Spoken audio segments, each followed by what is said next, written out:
NFL news and transactions. Jason Pierre-Paul, Kirk Cousins placed on franchise tag designation. Johnny Manziel says he wants to come back. He's at the NFL Combine as I speak, and reportedly a number of teams are interested in him, and as well they should be. Oakland Mayor Libby Schaff has been invited to present to the NFL Owners Committee in a meeting planned for next week. I am told Monday right now. That has not yet been confirmed, but it will be soon. And I apologize for the delay in establishing a live stream that was supposed to start at 3 o'clock, but I am in Atlanta, Georgia, and this area is part of a number of metropolitan areas and regions that have been beset by terrible tornadoes and storms.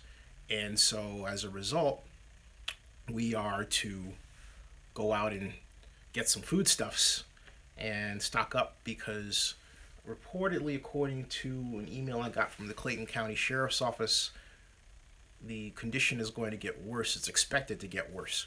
So, but right now, I want to talk about Kirk Cousins and his franchise tag because the idea is that Cousins was going to San Francisco, right, to join the person who was once his offensive coordinator, now the San Francisco 49ers head coach, Kyle Shanahan. But the idea is that the Redskins are not convinced that they need to part ways with him just yet. So, as a result, they are going to basically try to negotiate with him and put him in a kind of a straitjacket. Not entirely a straitjacket, but as Jay Gruden told the Washington Post, he really thinks the deal is going to happen. And the Washington Redskins put an exclusive franchise tag on Kirk Cousins, and now they have to sign him to a long-term deal for the second straight time. I think they should.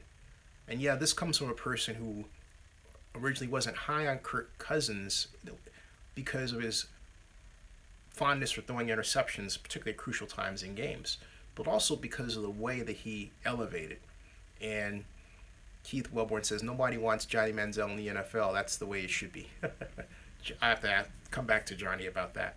But the bottom line is, Kirk Cousins has proven himself the perfect fit for the type of offense that Jay Gruden wants to run. And they being the Redskins offensive staff, have spent a lot of time, including having Kirk Cousins be coached and mentored by John Gruden, former NFL head coach, now Monday Night Football analyst in Florida. My issue was that the Redskins spent more time on Kirk Cousins than they did on RG3. But given what some people say about RG3, maybe he wasn't, I'm going to still weigh on the side that I think RG3 is very much willing to learn and get better, and I'm not going to entirely believe what I hear from the Redskins side, because the bottom line is RG3 could be a smart ass, okay? He has that, hey, how you doing? Thank you. He has that way about him that if you're not used to brothers who are like him, I mean black men, and you're used to black men who are like, oh, hey, what's up and all this, RG3 cannot be your cup of tea. That's just the simple fact of the matter. However, if you are like me, are used to wisecracking smart guys, smart black guys who, if you didn't know they were black, you'd think they were some, wisecracking New York Jew, then, hey, you'd love RG3. And that's the difference. It's a matter of style. It really is. So, but it's because of that, and because of the NFL being such a people business, and because of some racism that exists between older white NFL head coaches and their young, smart blacks that come out, you get the rub that RG3 has had to deal with. And it's because of that he was quite literally ejected from the Redskins. And before he was ejected. He was ejected before he was ejected, okay? And so Kirk Cousins is in place now. So now, according to the Washington Post at the NFL Combine, Kirk Cousins was the topic of conversation with Redskins head coach Jay Gruden, and Gruden expressed his confidence in the front office that they will accomplish the goal of signing Cousins to a long-term deal. It would be unfortunate for both parties, Cousins and the Redskins, if they couldn't work out something at a time when he is in a great position. He knows the offense. He's comfortable with the coaching style. He knows and is comfortable with the head coach. He knows the league and how the offense responds to defenses within the league. And I have to say one thing. The offense is a thing of beauty. It combines the best of the basic Bill Walsh concepts with some modern approaches. It does a great job of using formations to tear defenses apart. I think it's quite good. It really is. Now, okay. Gruden said, according to the Washington Post, it's very important to have your quarterback in place. We know how important that position is in pro football.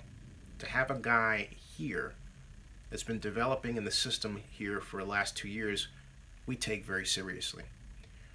We see his progress. We see the progress he's going to make. We're excited about that. We'd love to have a long-term deal done, obviously, and hopefully that will get done in the near future. But we do like where he's going with his game. I couldn't agree more. We feel good about having him as a Redskin for a long time. And so, basically, under the exclusive franchise tag, wow, Kirk Cousins is going to be a rich man, like $24 million a year. Is that right? $24 million a year? Well, to get $24 million this season, I don't know about $24 million a year. My objection to a signing that pays him that much annually is that Kirk Cousins has not led the Redskins to the Super Bowl. And I really caution against spending that much money on a quarterback when there are so many good quarterbacks out there and coachable who can basically run the offense at a base level of efficiency, okay? And that's what we're talking about. So the Redskins have put themselves in a position with a franchise tag. They've got to drive a deal that Cousins will basically accept. $20 million a year, yeah. 24 million this year, fine. But after that, maybe a little bit less unless you attach the incentives, okay? Then put the incentives in to reward him for performance. I get that. That's a good thing. But other than that, I'm not sold. I'm not sold on giving him a lot of money without an appropriate incentive deal. Now, I know you guys got some comments. Let me see what your comments are. I'll get to them. And let's see here. Yes, we are live now. Okay. And we are live. Now, let's see here. Kevin Rivers says, no one wants Johnny Manziel in the NFL. That's the way it should be. Kevin, if you're still around, why is that the case? Denwitt says, cannot see you. Why? I can see me. So when you say cannot see you, I have to say I disagree because I can see me and others apparently can see me too. So I don't know what you're quite saying. I can see you.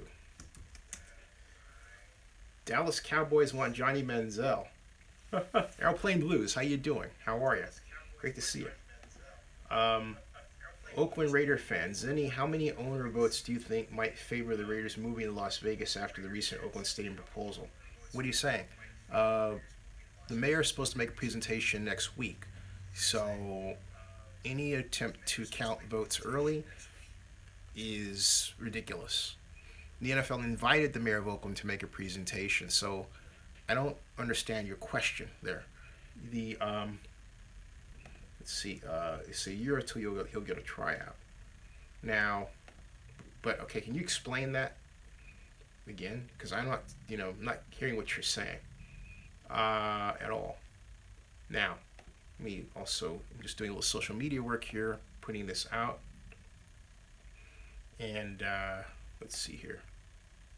Oakland Raider fan 95, what say you? What do you mean? Interested to know. Now, as far as Johnny Manziel is one of my favorite quarterbacks. At Texas A&M, I thought he was amazing. And I think in an air raid system, like the one that Kevin Summerlin developed and Johnny Manziel ran at Texas A&M, I think in the NFL he would do very well. Why the NFL doesn't adapt more of an air raid system is beyond me, especially when you consider that Mike Martz, one of the indirect fathers of the air raid system, has had a similar offense in the NFL when he was offensive coordinator with the St. Louis Rams. I object to that blocking system he used. I like the vertical set, and I like the way the vertical set style of pass blocking has evolved. All right, but the bottom line is Manziel ought to be in that system instead of what Kyle Shanahan, no offense to Kyle Shanahan, put him in when he was at the Cleveland Browns. Now, okay, so we've got, let's see here, any others? No other questions here. We have 12 watching right now, and I'm putting out more social media reaches, and put something out here on Facebook as well, and get rid of that. Post to Facebook. Ta-da. Got it. Okay. Yeah. All right. What else is out there? Jason Pierre-Paul franchise tag. That's something. Jason Pierre-Paul is an effective defensive end, without question, but I am not sold on putting the franchise tag on him. I thought the Giants should allow JPP to go for free agency, just go out and see what he could command. I believe the Giants really need to be careful regarding hanging on to players when they get to a certain age. That can be the most destructive factor in why a team doesn't excel. Okay, that really can. So I would caution against such a decision. Now, I'm writing that Libby Schaff will do a great job. Aeroplane Blues asks, do you think it will make sense for the Niners to trade second pick for Kirk Cousins? No, I don't. I think the Niners should take that number 2 pick and go for a defensive tackle and continue to build through the draft rather than going for quarterback and bringing that person into the 49ers via trade. It's number 2 is too high. It's too high. Now, Jamal Charles was let go. I understand, Octavio, that Jamal Charles failed his physical. Okay? So I understand he failed his physical. So I need to follow up on that. Let me see what the NFL says on the media website here. Bear with me for one moment. NFL communications. Because I know that in the transactions report, the news wasn't favorable to Jamal Charles. Now, let me sign in here and get right to it. Oh, by the way, NFL draft in Philadelphia, first time, is coming up. Got a press release regarding the NFL draft experience. The Danon Okios NFL draft experience. Yeah. Now, NFL transactions as of 2/28/17. Let's see here. Kansas City, Jamal Charles, running back, Texas, failed physical. Failed physical. You want to deal with Jamal Charles after he's failed his physical? I'll look into what happened with that failed physical, but that's what the report reads. Termination by a waiver system, New Orleans. Avery Young, tackle, Auburn. What else? Let's see here. We've got active list additions, free agent signings, Los Angeles Rams, Travis Wilson out of Utah. That's your running back. And then you've got, tight end, I'm sorry. You've got Earl Mitchell, defensive tackle out of Arizona, went to San Francisco 49ers. And free agency system transactions, franchise player designations, as you know. Melvin Ingram, linebacker from South Carolina for the Los Angeles Chargers. The Giants, Jason Pierre-Paul. And, of course, Washington, we've got Kirk Cousins. Exclusive franchise tag. Now, the franchise player designations. Now, Bill Walter asks, should we concentrate more on defense? Our offense is pretty much set, right or wrong. Bill, I think you're right. I think that in terms of you're asking me about the draft, I think you're absolutely right. Right. And I think because basically we